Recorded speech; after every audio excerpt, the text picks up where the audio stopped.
YS Rajasekhara Reddy గారు ముఖ్యమంత్రి అయిన తర్వాత రచ్చబండ అనే కార్యక్రమాన్ని పెట్టుకొని తనని కలవటానికి వచ్చిన ప్రతి ఒక్కరిని కలిసి వాళ్ళ కష్టాలు బాధలు అన్నీ విని వాటిని తీర్చడానికి ప్రయత్నం చేసేవాళ్ళు.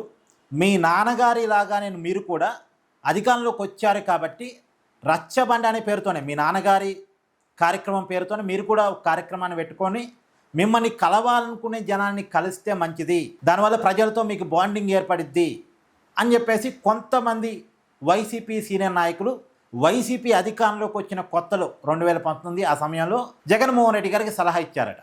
అప్పుడు జగన్మోహన్ రెడ్డి గారు చచ్చా నేను రాజుని, నేను సామాన్యుని కలవటం ఏంటి, అసలు సామాన్యులు నన్ను చూడగలగటం ఏంటి, నేను ఈ రాష్ట్రానికి రాజులు అంటోని, నేను ఈ సామాన్య ప్రజల్ని కాదు కదా, నా పార్టీ క్యాడర్ను కాదు కదా, పార్టీ ఎమ్మెల్యేలని ఎంపీలని మంత్రులను కూడా కలవను, ఈ పార్టీకి సంబంధించినటువంటి ఎమ్మెల్యేలు ఎంపీలు మంత్రులు సీనియర్ నాయకులు ఏదైనా చెప్పాలనుకుంటే సజ్జల రామకృష్ణారెడ్డిని పెడుతున్నాను, అతనికి వెళ్ళి చెప్పుకోండి, అతనే ఉంటాడు నాకు మీకు మీడియేటర్గా, అంతే తప్ప ప్రతి ఒక్కళ్ళు నన్ను చూడాలి ప్రతి ఒక్కళ్ళు నాతో మాట్లాడాలి అంటే కుదరదు అని జగన్మోహన్ రెడ్డి గారు చెప్పారు అనేది అప్పట్లో వైసీపీలోనే నడిచిన చర్చ.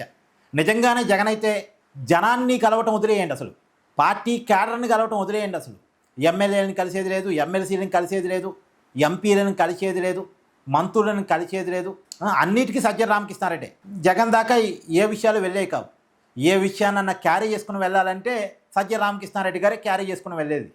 ఇప్పుడు విజయసాయిరెడ్డి గారు ఒక సమయంలో ఓపెన్గా చెప్పారుగా, జగన్ చుట్టూ క్వార్టర్ ఉంది, ఎవరిని కలిసే అవకాశం ఉండేది కాదు అని చెప్పేసి కూడా చెప్పారుగా. ఇప్పుడు వైసీపీలో ఉన్న చాలామంది చెప్తారు అది. సో ఎప్పుడన్నా జగను బయట పర్యటన పెట్టుకున్నాడంటే అప్పుడు కూడా పరదాలు కట్టేసి అక్కడ ఉన్న చెట్టు నరికేసి అక్కడికి ఎవరిని రానియకుండా 4-5 అంచెల భద్రత పెట్టుకొని జనానికి కనపడకుండా వినపడకుండా, పైగా జగన్ వ్యతిరేకించే వాళ్ళు ఎవరన్నా ఆ ఏరియాలో ఉన్నారంటే వాళ్ళందరినీ పోలీసులు తమ అదుపులో తీసుకొని జగన్మోహన్ రెడ్డి పర్యటన కొనసాగుతుండే కదా.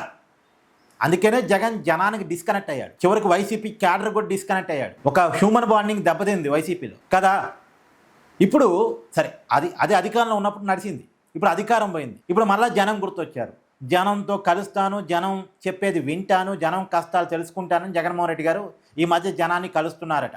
జనాన్ని కలవటం కోసం ఓ ప్రోగ్రాం పెట్టుకుంటున్నారట. అంటే జనాన్ని కలవాలి అంటే జగన్ని కలవాలనుకునే వాళ్ళు కలిసే అవకాశం ఉండాలంటే జగన్ ప్రతిపక్షంలో ఉండాలి. జగన్ అధికారంలో ఉంటే ఎవరిని కలవడు, రాజులాగా ఫీల్ అవుతాడు. కాబట్టి ఇప్పుడు జగన్ ఎప్పటికీ ప్రతిపక్షంలో ఉంటే బాగుండు అని జగన్ని కలిసిన వాళ్ళు కూడా కోరుకుంటున్నారట. ఇక్కడ మీ అభిప్రాయాన్ని కూడా కామెంట్ చేయండి.